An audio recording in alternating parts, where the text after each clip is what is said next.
Welcome to War of the Stars, a Star Wars podcast, coming to you every week from deep within the Outer Rim, far beyond the watchful ice of the Galactic Empire.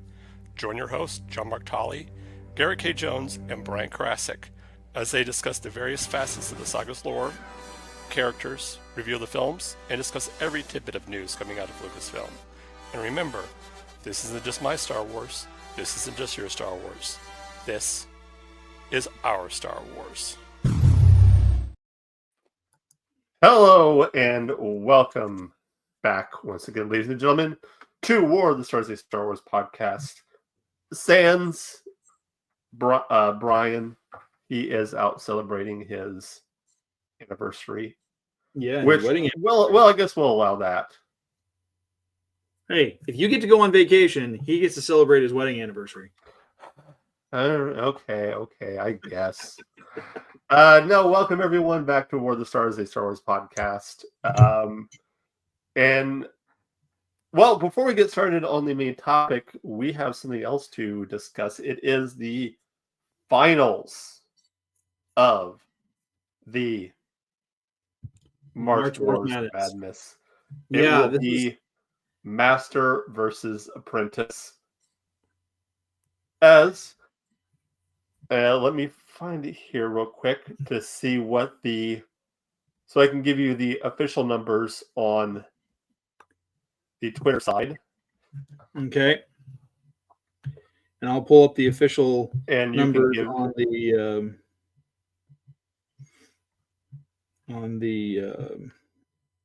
Instagram side of things. Yes. And then we'll discuss a little bit about how the finals will actually work. So what do we have on Twitter? Might be a little bit different than what we've been doing. I'm pulling it up right now. It's my computer, okay. My laptop's being a little slow. Okay. Well, I've got the numbers for the semifinals on Instagram. So on Instagram we had the Hoth bracket versus the Coruscant bracket. That's Luke Skywalker versus Qui-Gon Jinn. We only had 5 votes. Only 5 people voted, which is kind of a bummer. But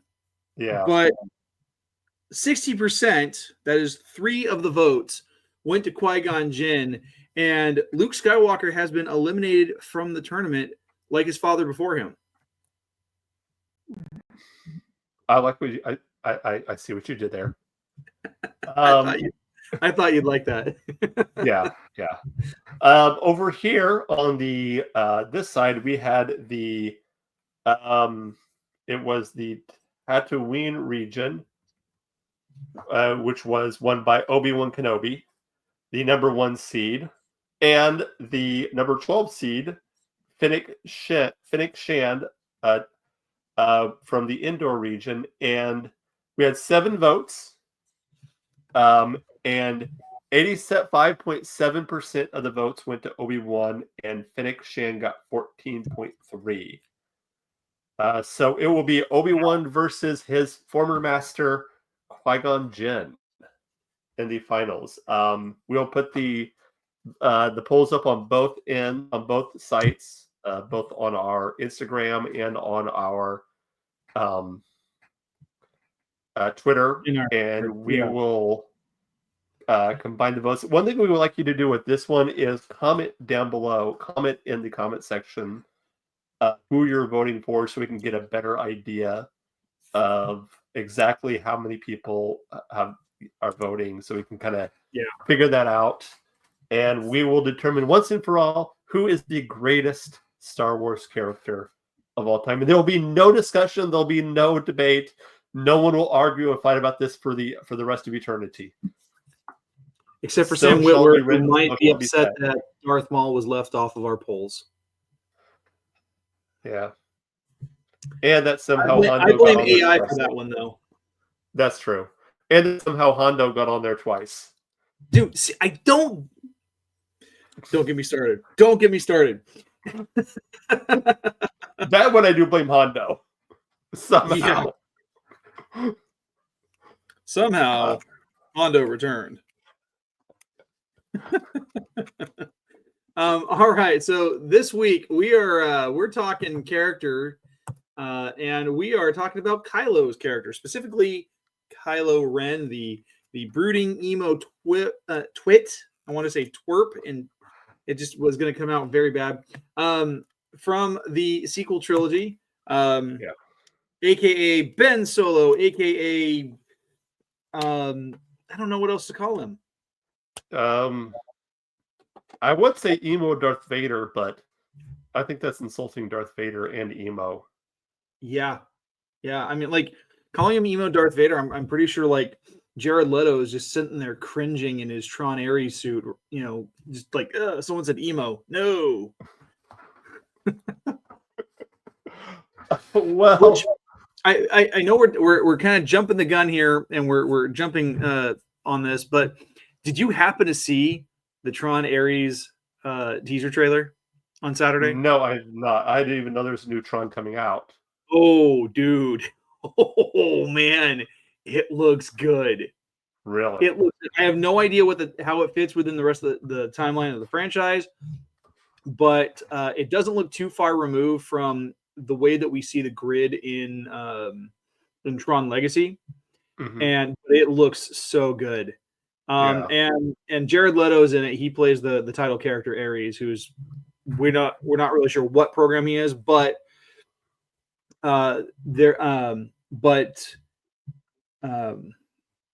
Jeff Bridges is coming back as Flynn. That's huge, and they've got a great cast. Like Evan Peters is going to be in it, and this is a Star Wars reference. Cameron Monaghan is going to be in it. He played the main character in the Jedi Survivor game that came out a couple of years ago, and then Gillian Anderson's in it. So good cast. I'm excited to see how they play it out. My concern, I mean, the graphics look great. The music's going to be done by Nine Inch Nails, but my biggest concern is the director, because the guy who directed this has not really done a lot of really good, well-received movies. So that's my biggest concern. But that being said, I'm excited because I love that franchise. Yeah, I'm just stoked for it. Nice. So. Yes. Nice. All right. So we're talking Kylo Ren. We are talking Kylo Ren. I mean, how do we want to start talking about this character? Well, you know what? Let's first start talking about what his background is as far as the overview of this character.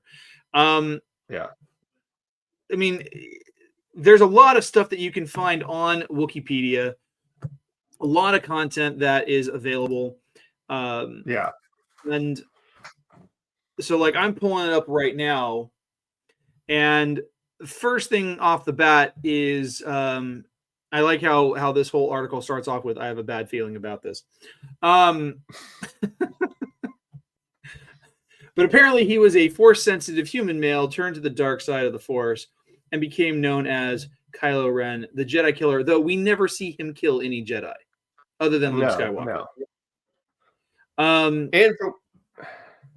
And from what I understand, later on in the books, there's the whole thing where, he supposedly there's an incident at Luke's school where he supposedly killed all of them, but isn't it later revealed that he didn't actually kill anybody there? That was something else. That's the weird thing. I mean, I guess that's why they put Jedi killer in quotations, I guess. I don't know. Yeah. Let's take a look at this, because I'm just, first and foremost, just like with anything with the sequel trilogy, there was so much potential with the way that this could have gone. And obviously, Kylo Ren was probably one of the stronger characters in the sequel trilogy. He was the only character that really had a character arc. Because if you look at Poe, he had no character arc. He's at the beginning, he's the way he is. At the end, he's the way he is.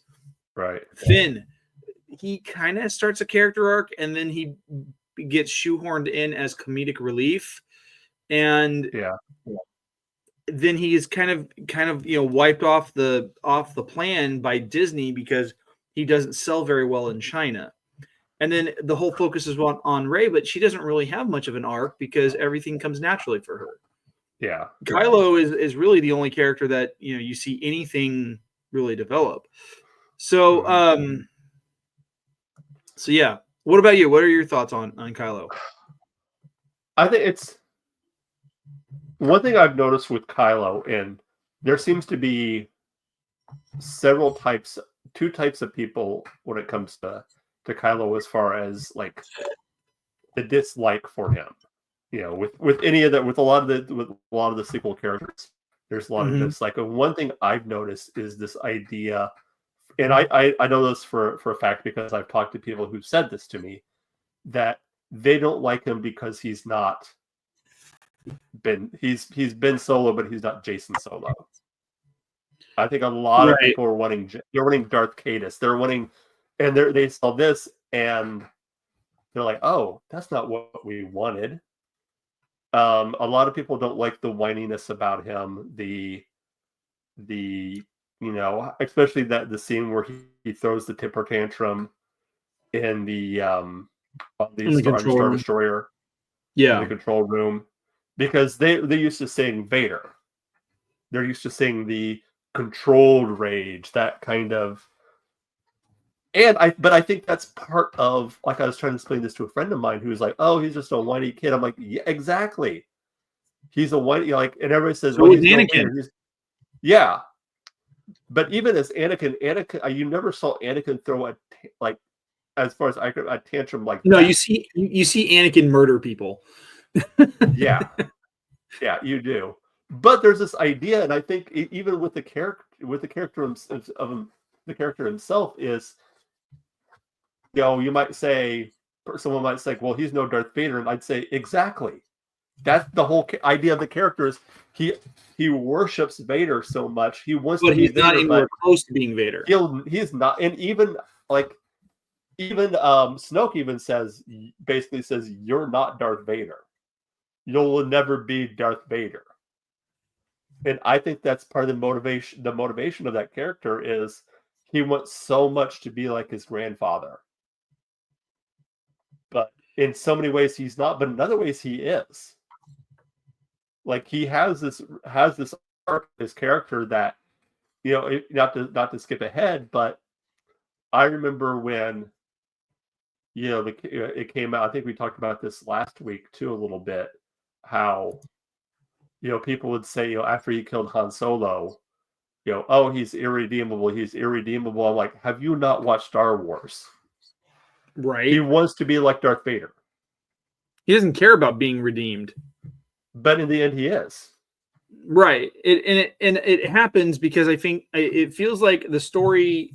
I mean, let's be honest. The sequel trilogy in general is a rehash of what has come before. Yeah. Especially hitting it's the like same poetry. story. It rhymes. Yeah. Okay. And see, like the thing that's frustrating for me is that none of the redemption is earned. Like, he doesn't actually do anything worth redeeming him. He killed his father. He attempted to kill his mother. He kills his uncle. He supposedly kills a bunch of other Jedi. He allows for and deliberately works for an organization that commits mass genocide on 5 planets simultaneously. It's like, why? Like, none of his reasons, like, there's no reason for it. Like, why be like this? Like, with Anakin, we get it. Like, he had been raised as a slave. He hated being a slave. He wanted freedom. He wanted power. He wanted to be able to control his own destiny, his own life, and ended up becoming a slave all over again. Yeah. And so we see that manipulation working throughout the entire prequel trilogy. And even though, I mean, like, there's some things that could have been executed a little bit better in the prequel trilogy. Like, you see it being laid out. You see that manipulation happening throughout the Clone Wars series. Yeah. But we never get any of that with Kylo Ren. Now, what we get is that he's already fallen to the dark side. We are told in a flashback, and it's not even a character who witnessed it having the flashback. It's a memory connected to a lightsaber, and we are seeing that something bad happened, and he fell to the dark side and became part of the Knights of Ren. Right. I think it's interesting. You're talking about how we never see, anything leading up for, with Kylo's redemption, why what he did to be redeemed. And I think it's interesting. It's almost the opposite of what we see with Vader in the original trilogy, where we see Vader as we see Vader as the villain, but we don't see these horrible things that he's done that would lead him to be in this place. Like, can he be redeemed? Like, he's like, it's not until later on, like, we see. That's why I think, some of the, as much as I was kind of iffy about having Vader in the Obi-Wan series, I think it helped bring that thing of like, okay, this is the ultimate boogeyman. This is, a man who's pure evil, who's, at this point is almost beyond redemption. Mm-hmm. Which makes him, when he does to that point where he can be redeemed, you can see like he's done all these horrible things. How can this man be redeemed? And you see how he can be redeemed. I think that's kind of the opposite of what they did with Kylo. Is there's no build up to why he should be redeemed, other than his dad appeared to him as a ghost, or that the story needs to happen because it's trying to emulate what happened in Return of the Jedi. And see, like, again, this is what happens when you have weak storytelling from someone like J.J. Abrams, who flies by the seat of his pants. He focuses on that stupid mystery box bullcrap, and like, he has no plan for anything. Like, I mean, he said it in an interview during the Rise of Skywalker promotional stuff that Lucasfilm had no plan for the sequel trilogy. They had nothing going into it. Like, each film was supposed to be its own little thing and somehow be interconnected. Like, J.J. Abrams wasn't even the original director. It was supposed to be Colin Trevorrow, who directed Jurassic World in 2015 or 16. Like, nothing that happens in this sequel trilogy makes any sense, especially when it comes to the development of these characters. And like, and you said it yourself that Vader was a boogeyman, right? I mean, we see just how terrified people get when he shows up on a scene, because like, he is like, here comes the cyborg wielding a lightsaber and the Force. No one else in the Empire does that. This is terrifying. This is absolutely I think terrifying. the fact that with Kylo, we can see, like, when he's angry, we can see when he's, got that, the scene like before in the control center.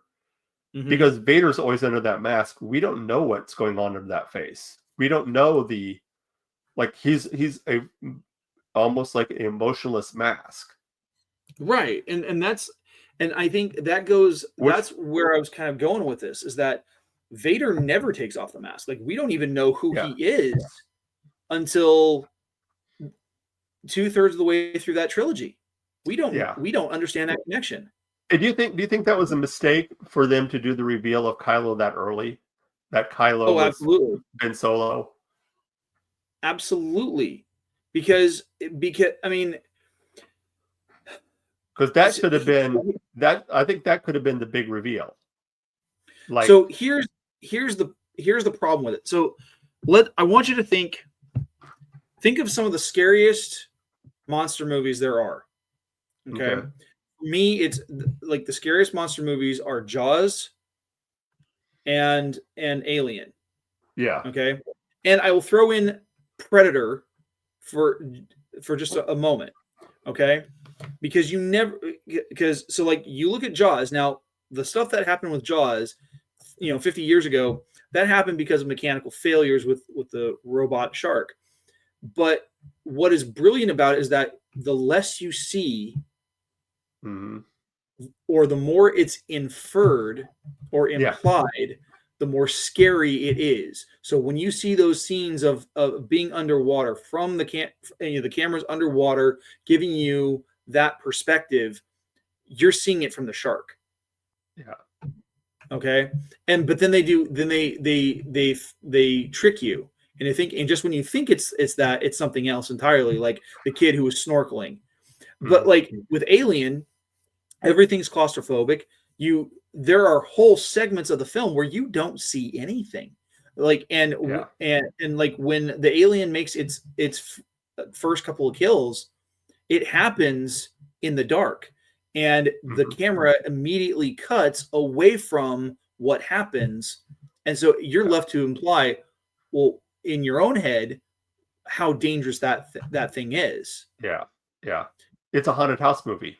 Right. And then with Predator, you get to see glimpses of the creature. Either you get to see it in its camouflage, you get to see its eyes flare through the camouflage.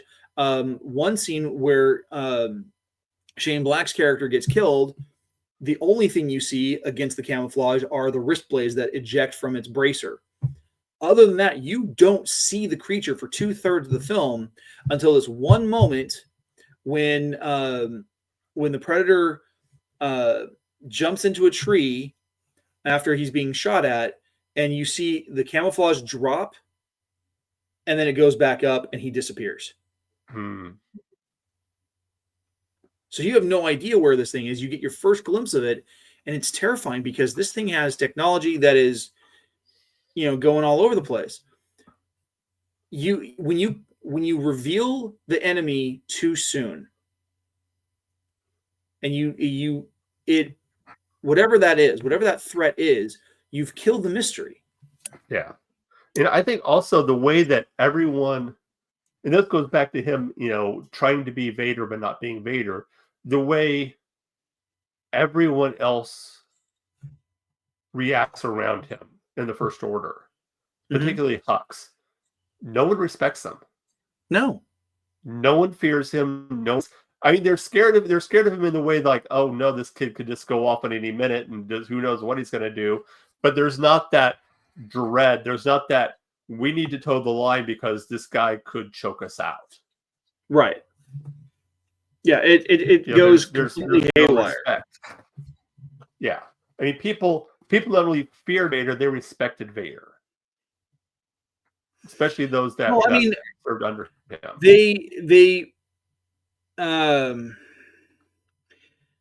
I think the people respected Vader. I think they respected Vader. Yeah, I think that the people that were direct, like the stormtroopers that directly were under him, the 501st, they respected him, even though because they knew that yes, he could choke them out at any minute, but he was going to be right down there fighting with them. Right, and that's how he had been. In fact, his the 501st was one of the last clone battle groups to be phased out, and most of those fought with him. The reason why they had to be phased out, though, is because they once he became Vader, they would have known who he was. Yeah, and that would have killed whatever secrecy Palpatine was going for. Yeah. But there were a handful of people, a handful of groups that did respect Vader because of not just because of the authority he had and the way he earned their respect, but everyone else, feared him, and rightfully so, because he was menacing. I mean, and you see that grow between A New Hope and Empire Strikes Back, because the first time we ever see Vader use the Force to choke somebody out, the guy is mouthing off thinking he has every right to do so because, hey, I'm a Grand Moff, or I'm a Moff. Grand Moff Tarkin's able to talk back to Vader. Who cares what Vader thinks? And it comes back to bite him. Yeah. But then, but we still see that Tarkin was, pulling that leash. Once Tarkin is gone, Vader is on his own. Mm-hmm. I mean, he's still being, manipulated by the Emperor. He's still being commanded by the Emperor, but Vader is doing things without any oversight. Yeah.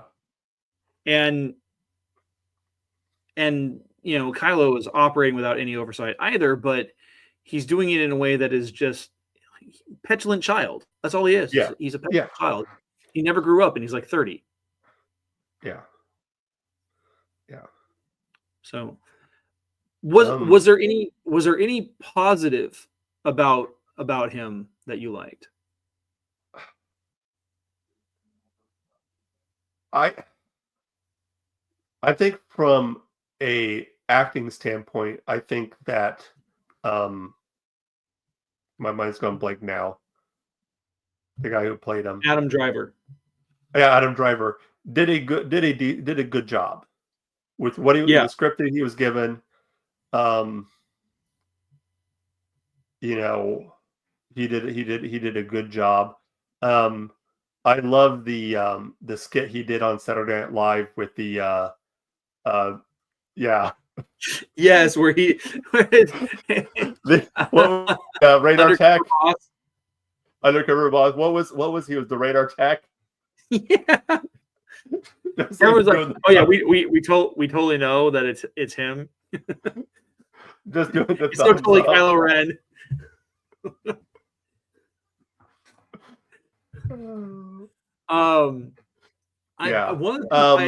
But as far as the character, like you say, he's one of the few characters that does have an arc. So I think that's kind of a positive for him, so that we see him grow somewhat. I think he's got some cool moments, like when you see him do things like him stopping that blaster bolt in the first movie. Oh, dude, that was just but that was before he took when he was in his mask. I think that's when he is the most like the best, when he has the mask on, and he's can have some sort of aura about him. Like I said, taking the mask off. I think he kept the mask on for the entire first movie. No, he took it off. You don't think so? You think he should have taken it off? Well, I mean, he did take it off, but I think it should have stayed on for the vast majority of it. But like, I think probably one of the things that bothered me from the production side of things was that his voice was so overmodulated. Yeah, and it sounded much louder than it needed to be. Mm-hmm. But I think the coolest thing I liked about him was the use of a cross guard for the lightsaber. That was you cool. could see the blade is I don't know what the situation was, but the manifold of it is very raw looking, very incomplete. If I remember in the backstory, the crystal had been cracked when he was doing the process of bleeding. It cracked, and that's what led to the kind of fuzzy blade that he had. Yeah, it had that almost like a torch type of effect on it. Yeah, but it leads to a very medieval looking weapon, and even the way he uses it is much more like a broadsword. Oh, absolutely! That's the thing that I thought was brilliant in the design, was that you've got a weapon that for thousands of years the Jedi and Sith have been wielding it to the point where hands and heads are getting lopped off so easily. I mean, literally the best way to disarm your opponent is to remove his hand. Yeah, literally. And why haven't there been cross guards put on their weapons? Yeah. It makes so much sense. But then just with a broadsword, you have the ability to use other parts of the weapon. You look at Crusader Knights, their swords, they would actually design the crossguard as to be weaponized or to use it in some other way other than just blocking another blade. Yeah. And we get to see that with Kylo. What's that? We get to see that with Kylo when he's fighting Finn. He starts rotating the grip on his lightsaber towards Finn's shoulder, and he starts digging that crossguard beam into Finn's shoulder. Yeah. I know a lot of people though didn't like it. There was a lot of naysayers. They said, "Well, how did it work? Why wouldn't it just, why wouldn't it just shoot out, in the directions as far as?" And my answer was like, "Okay, it's Star Wars. Yeah, don't think too hard. Lightsaber doesn't really make sense. It's a laser sword, right?" But I mean, the character had a great potential. Yeah, and he did. Like and again, we're talking about a character who took a bowcaster shot to the chest or to the side and was still getting up and fighting. Yeah, there's no doubt. If you're talking like character wise, in canon, the dude is super powerful. Oh yeah. I mean, yeah, very, very. I think probably, I don't know, like this is a character that I think had some great potential, but he was not used the way he could have been used. And I think he was written to, it almost feels like a parody of anything Vader related. But I do like the fact that that instead of being like a true Sith, his turn to the dark side was more of emulating his grandfather. Yeah. So, well, I mean, you have that scene, and you mentioned the scene where you see the Luke is telling this, like, I think it starts with Luke telling the story about him sensing these dark thoughts from him. And then you have the scene where he's watching them sleep. And I did understand, because I know a lot of people kind of point to that scene as being a scene they don't like. But what I like about it is that we see that scene from 3 different points of view. We see it from Luke's view. What's that? Yeah. We see it from Luke's view. We see it from Kylo's point of view. And then we see more of what really happened. With Kylo, you see Luke glaring down at him like anger, holding the lightsaber. But then you have the real point where you have this, Luke looking at him thinking, for just a split second, I'm sensing this. I could stop this right now before it gets too far. And then immediately thinking, no, I can't do that. But by then it's too late. Right. The damage has been done. And he even says, what I saw was just a scared child who had been abandoned, who had been betrayed by his master. Right.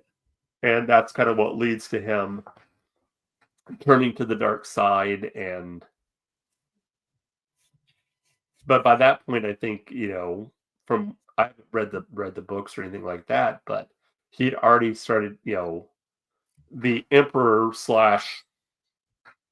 Snoke had already started to manipulate him and started to, work in the background. I think that's one thing that does is we have the hindsight of seeing the fall of Darth Vader. That's true. We do have that. And when we had Vader, when we first saw Vader, we saw almost like a finished product. Well, I mean, and pretty much anytime we talk about the sequels or any of the characters from the sequels, we're obviously going to have a habit of falling back on the originals and making that comparison. While I recognize that can be a bit unhealthy, one of the things that I think was done well in the original films is that we're told about Anakin Skywalker as Luke's father, and how he was friends with Obi-Wan and how he was killed. Yeah. Okay, we get that. Then and Vader is still Vader. Nothing changes for him until he gets to that, until you see the cave, and Luke is getting this vision that he could become the next Vader, and he doesn't put two and two together. He doesn't realize that what he has been told is from a certain point of view, to quote the film. And then Vader senses that weakness. He senses that understanding. He knows that by this point, Luke has heard about what happened to his father after talking with Obi-Wan. Yeah. This is the opportunity to reveal himself. And that's why it happens at the very end of Empire Strikes Back. He doesn't have to take off his mask. He doesn't have to reveal his face. Mm-hmm. He simply says, I am your father. Even if it's not true, what it does is it sows seeds of doubt in Luke. And it has the potential of doing one of two things. One, it has the potential of him siding with Vader, and Vader could have been lying and could have used it to manipulate Luke, just like Palpatine manipulated Vader. Mm-hmm. Or it could have turned Luke against the Jedi in that way, because now he's having to question, did the Jedi lie to me? Did Obi-Wan lie? Did Yoda lie to me by omission? Yeah. So that right there is brilliant. We don't get anything layered like that for us with regards to Kylo. Yeah. Like, we get the vision of what happened and the memory of what happened, parsed throughout the trilogy, but like, we don't see it. We don't see the true turn to the dark side. We don't see the thing that caused him to turn to the dark side. We don't see, like, Snoke, as evil as he was, he does not present a threat. What does he have over? What kind of control does he have over Kylo Ren? Kylo's not afraid of him. Yeah. It's very, very interesting. I mean, the dynamic between the three, you could say the three villains throughout, up until the Emperor somehow returns, with Hux, Kylo, and Snoke. Right.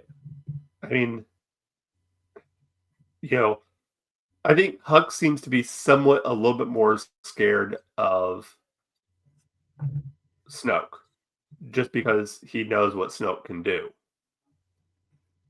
Yeah. But even with Snoke, there doesn't seem to be, like, I think this is where the First Order kind of failed, is they tried to take what the Empire was. It was almost like it was the Temu version of the Empire. Yeah. You're not wrong. I mean, there's not the, I don't know, just something. It was like Empire Light. There was not there. Yeah, it felt very. It's like it's watered like, down. The thing, like the First Order or something, anything like that. Like, this is why the Empire was successful the way it was, is because it wormed its way in. It made it presented everything else as a threat, and people voted for it. Yeah, because they were scared, and the Empire offered them safety and security. That's what they voted for. I mean, we see that in that Senate hearing where Padme says, "This is how liberty dies." Right. With thunderous applause. Right. Yeah. And when you have, and by that point, once you get into the height of the original trilogy, the Empire's unstoppable because they've already amassed that control and they were given it willingly. The First Order doesn't have that. They don't do any of that. They're just like, hey, we're the remnant of the Empire. we're going to just take over and do our own thing. And it's like, why? What's the point? Yeah. No one's going to side with you. I don't know. Like, I don't understand how they had the numbers they had. And I don't know. I mean, they seem some of the new shows seem to be kind of showing and hint. You know, I know that they did the video. Some of the video games have kind of shown, the beginnings of the First Order. Yeah. With the remnant going out into the Outer Rim, but I mean, other than the fact that they kind of hint with Finn that most of the stormtroopers were kids that they kidnapped and then brainwashed. That's basically how they got their numbers. Is you have all of these poor planets out in the Outer Rim, and they just go and they kidnap these kids when they're basically like basically like almost like the Jedi, except instead of just like, hey, well, we want to train your kid, they just go in and just take the kids, and brainwash them into being stormtroopers and being child soldiers, basically. It's because there's even a conversation between Kylo and Hux about that, about using clones compared to. I don't remember if there's anything like that in the films, but it's also been a while since I've watched any of them. I think there's a scene. I don't know if it's between Kylo and Hux, but I know Hux is in it, where they're talking about should they, to replenish their ranks, should they keep doing basically taking the children, or should they look at cloning again to replenish the ranks? That might have been one of the graphic novels or comics, or it might have been in a book. I don't know.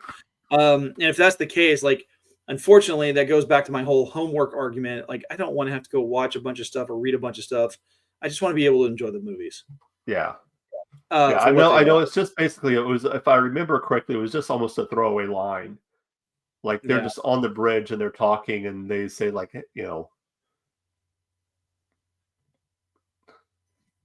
how the clones were more loyal. You have more loyalty with the clones than you did with the recruits and getting. But anyway, I mean, this is a great template for a character, but I think it feels like they tried too hard to duplicate Vader, and instead of it being a dynamic character, like, he's probably the most dynamic character we get through the three films, but at the same time, he's not a strong character comparatively when you look at other types of antagonist characters throughout film and literature. So anyway, for this, I don't know. I'm kind of spent on this. I don't know what else to say. I don't really either. So I think we've kind of knocked it out of the park here. I'm ready to see what we've got going for next week. All right. I am too. What do we got next week? Well, actually, we've got a Brian-centric episode next week. We're talking about merch gone wrong. And this is a topic that Brian gave us a couple weeks ago when we were planning out the month of April. So tune in for that, because I think it's going to be a lot of fun. And then, so we'll be talking about that. Then, of course, in 2 weeks, we'll have our review of The Last Jedi. But big announcement, we are going to be doing a War of the Stars Q&A episode at the end of the month. There's already a post on Instagram today. There will be another one on Wednesday where you can go in, you can ask us questions, whether it's testing our trivia knowledge, or if it's asking us questions about doing the podcast or anything about us. You're more than welcome to ask those questions, and we'll be completely and 100% transparent with you and how we spend your money. Which we don't spend any money. We don't. From anyone. Unless it's our own. We need to have money to spend it. Yes. Please give us money. Monies will be good. Give us all the monies. Merchandising. War of the Stars, the lunchbox. War of the Stars, the flamethrower. Dude, that would be a big seller. The kids will love it. All right. If you want to get a hold of us, we're going to start with Brian here, even though he's not here. If you want to get a hold of Brian, you can connect with him on Facebook. He's part of the Sith Library, where they cultivate an entire collection of Sith-related and dark side-related content. You can also find him on Instagram, although he doesn't really respond on Instagram a whole lot, but you can find him at Corrosis, which is his Sith name when he is not cosplaying as Papa Palps. As for me, you guys can find me on Instagram and X at GKJ_publishing, where I talk about my books that I write because I'm an author. I also talk about my YouTube channel, The Right Way, where we talk book recommendations, author interviews, and creative writing tips. Especially this month in April, we're talking author interviews because it's Author Awareness April. It's an interview marathon. Had a great episode this last week with Lindsay Schrad-Keeling. She's a dark romantic thriller author. This week, I have a great interview with Danielle Harrington. She's an Idaho-based sci-fi fantasy young adult dystopian novelist, and she's got a great set of books out right now. Actually, she's got 2 series that she's working on. One is called The Diseased Ones. It's a YA dystopian series, 4 books in that one. And then she has a new book that just came out called Keyholder. So all that stuff. And then the end of this month, we have a brand new Snackame episode on April 26th. Awesome. All right. As for us right here, if you want to get a hold of us, the best way is through our email. That is warofthestars1@gmail.com. We are on all other social media at War of the Stars 77. If you want to support the show, you can do so at Ko-fi.com. That is KO-fi.com/War of the Stars. Or you can check out the cool merch that we have over on our Spreadshirt shop. That is spreadshirt.com/shop/war-of-the-stars-.